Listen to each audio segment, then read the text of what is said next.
Hi, Pocket. In Monster Hunter Wilds, when you hunt a specific monster 20, 30, 40, and 50 times, you are given a title. These titles do nothing mechanically, but socially, they're as endgame as it gets. I mean, who doesn't want to hold the title Hungry Clown? I'll be hunting all of them in this fashion, 50 of each. This time, I'm hunting Congalala, who I can't call Conga because that's what the tiny ones are called, and I can't call Lala because that's a flower spider. Congalala unlocks the titles Conga, Clown, Hungry, and Easygoing. At the start of these hunts, I thought to myself, gosh, I'm so glad to be done with heavy bowgun. That was cool, but I'd like to put the weapon down now and go back to greatsword.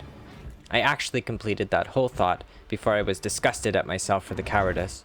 Congalala is weak to fire, and I already had the Kutku cannon and Rathian rifle polished and loaded from Lalabarina. So really, come on Pocket, 50 more with the gun. It can't be that bad. Right? Right. With these Conga hunts, I came into my stride with the bowgun and ended up having a ton of fun with it. I learned a few new tricks I'm excited to share with you and a lot about Congalala. Not only does Congalala have access to paralysis, like Lalabarina, it's the first monster the hunter encounters in the story that can inflict blast, blight, and poison. All of these different ailments and statuses can make Congalala quite threatening, especially when paired with its final status, Stench. Stench isn't a status hunters have to deal with very often, but it's pretty nasty. It makes the hunter unable to use items that recover health or stamina. Congalala applies this effect by shooting brown gas out of its mouth or its butt, or throwing a glob of poop at hunters with its tail. If you don't have deodorant, it means having to wait out the entire stench duration before being able to sip a potion, which can be especially rough if Congalala manages to inflict any of its other ailments in the meantime. Thankfully, Congalala is the only monster currently in Wilds who applies stench, which makes it kind of crazy to think that there's a whole skill dedicated to negating its effect. Until we get more stench monsters, stench resistance exists solely to ruin Congalala.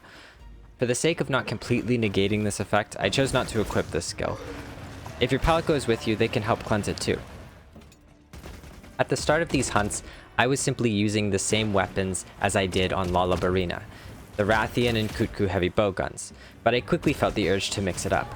Not for the reasons I had during the Lalabarina, but because I wanted to try out new ammo types and bowguns. I crafted the Jin Dahad bowgun, and did a few hunts utilizing ice ammo and fire ammo, taking full advantage of Congalala's dual weaknesses to both.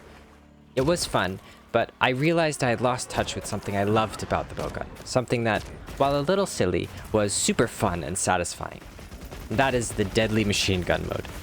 When I came to this realization, I quickly switched back to the Rathian weapon, and even made the Esperanza cannon. For most of the Congalala hunts, I gave up on exploiting its elemental weaknesses so much, and focused on simply blasting it with as many shots as possible. If only I could summon the might of Salvador from Borderlands 2 and start dual-wielding them, then nothing could stand in my way. But that wouldn't be fair, so one at a time. Along the way, I picked up a new trick. For a lot of the fights, I found myself blocking and then dodging through Congalala and having to spin my camera around a lot.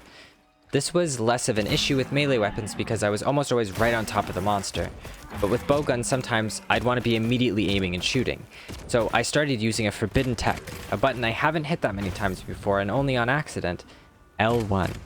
For keyboard it should be B, but what this does is spin your camera to face the monster, and it can be done while in focus mode.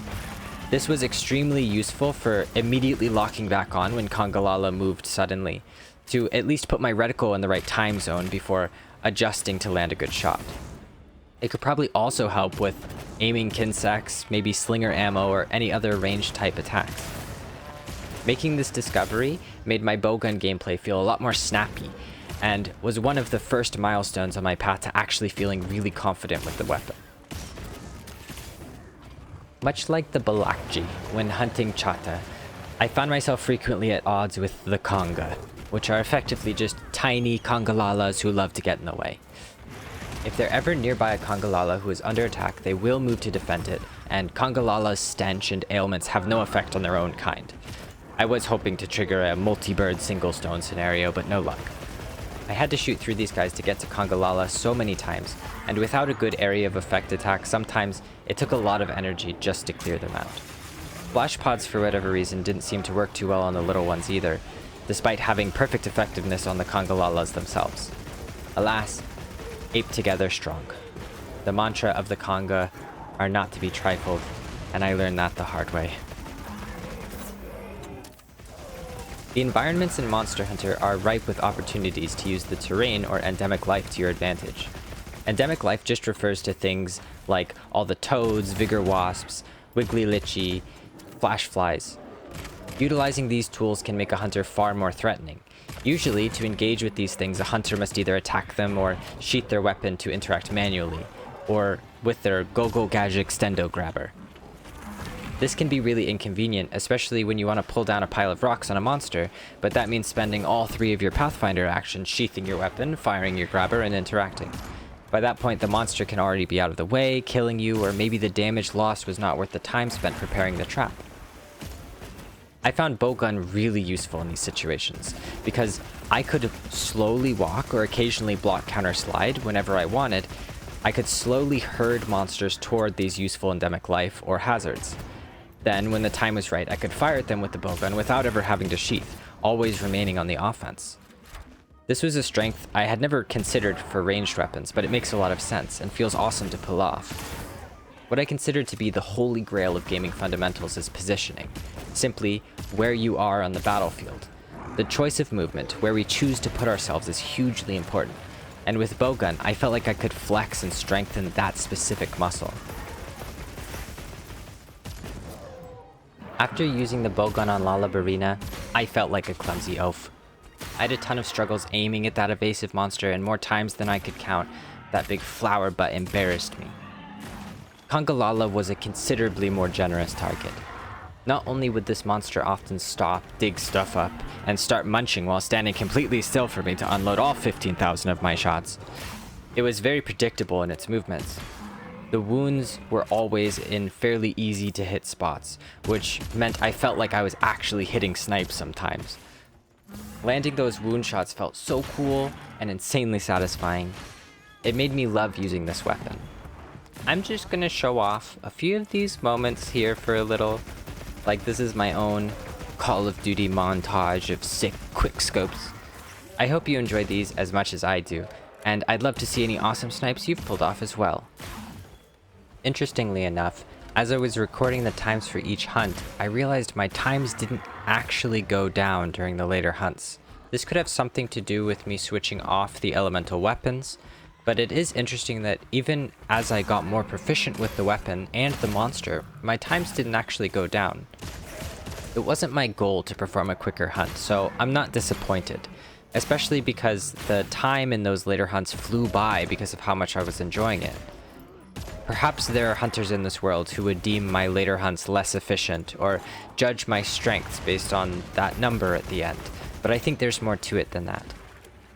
Despite my gradually increased times, I took considerably less damage during the later Congala hunts.